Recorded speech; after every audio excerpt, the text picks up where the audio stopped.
அனைவருக்கும் எஸ்பி ஸ்லோகாஸின் இனிய வணக்கம். கோவிலுக்கு போகும்போது நாம் கடைபிடிக்க வேண்டிய சில முக்கியமான விஷயங்களை இந்த பதிவில் நாம் பார்க்கலாம். பிறப்பு இறப்பு தீட்டுக்களோட கோயிலுக்கு எப்பவுமே போகக்கூடாது. வெறும் கையோட கோயிலுக்கு போகக்கூடாது. குறைந்தபட்சம் நம்மளால் முடிகிற அளவுக்கு பூக்களையாவது வாங்கிட்டு போகணும். குளிக்காமல் கோயிலுக்கு போகக்கூடாது. கோயிலில் போய் சோம்பல் முறிக்கிறது, தலை சிக்கெடுக்கிறது, தலை விரித்து போட்டுட்டு போகிறது, இதெல்லாம் கண்டிப்பாக செய்யவே கூடாது. கோயிலுக்கு போனதும் கோபுரத்தோட பக்கத்தில் நின்று ஆண்கள் எல்லோருமே 2 கைகளையும் தலைக்கு மேலே உயர்த்தி கும்பிடணும். பெண்கள் தங்களோட 2 கைகளையும் நெஞ்சுக்கு பக்கத்தில் வச்சு கும்பிட்டா போதும். கைலி, தலையில் தொப்பி, முண்டாசு இதெல்லாம் அணிஞ்சு கொண்டு கோயிலுக்கு எப்பவுமே செல்லக்கூடாது. ஈரத்துணி, கவர்ச்சியான ஆடைகள், ஓராடை மற்றும் அரைகுறை ஆடைகள் இதெல்லாம் அணிஞ்சுக்கிட்டு கோவிலுக்கு போகக்கூடாது.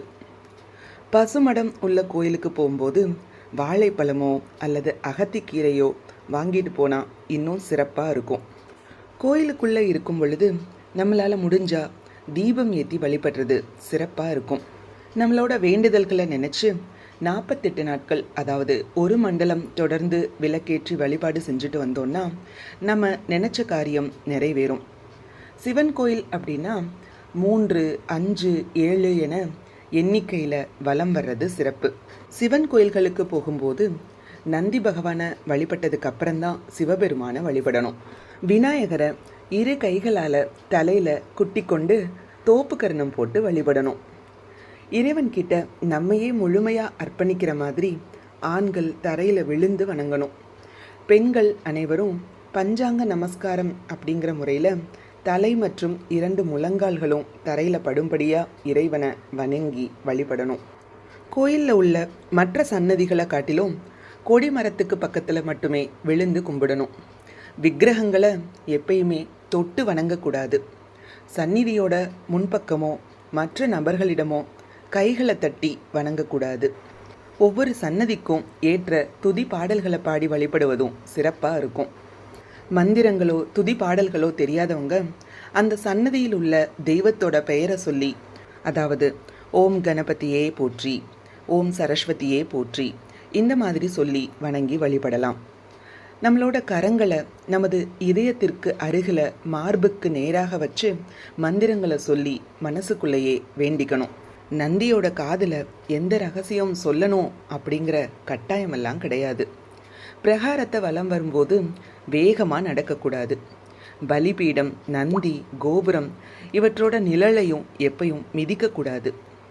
நந்தி தேவருக்கும் சிவலிங்கத்திற்கும் இடையில் போகக்கூடாது.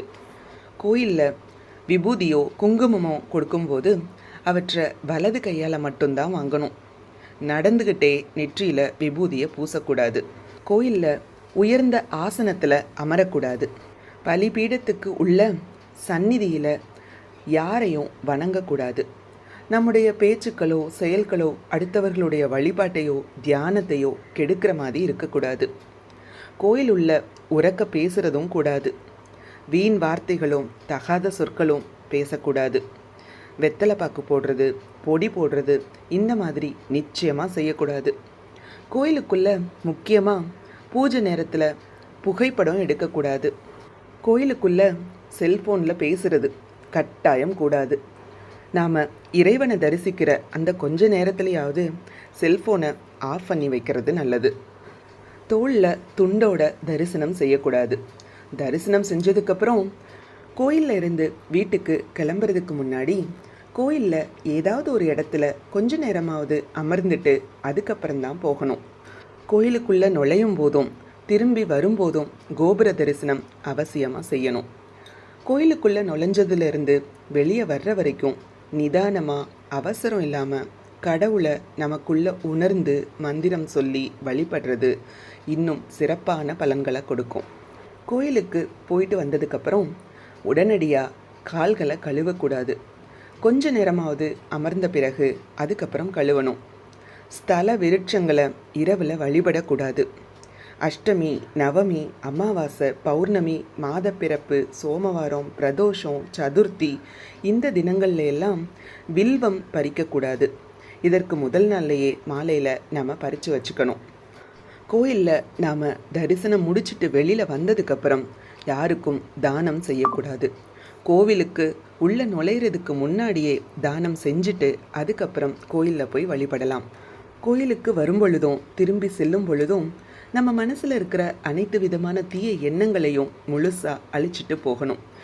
எந்த கரை படிஞ்ச எண்ணங்களும் நம்ம மனசில் இருக்கக்கூடாது. தூய்மையான மனசோடும் உண்மையான பக்தியோடும் இறைவனை வழிபடுவோம், அவன் அருள் பெறுவோம். இது போன்ற ஆன்மீக விஷயங்களுக்கு மறக்காமல் நம்ம சேனலை சப்ஸ்கிரைப் பண்ணுங்கள். நல்லதே நடக்கட்டும், நன்மையே பிறக்கட்டும். நன்றி, வணக்கம்.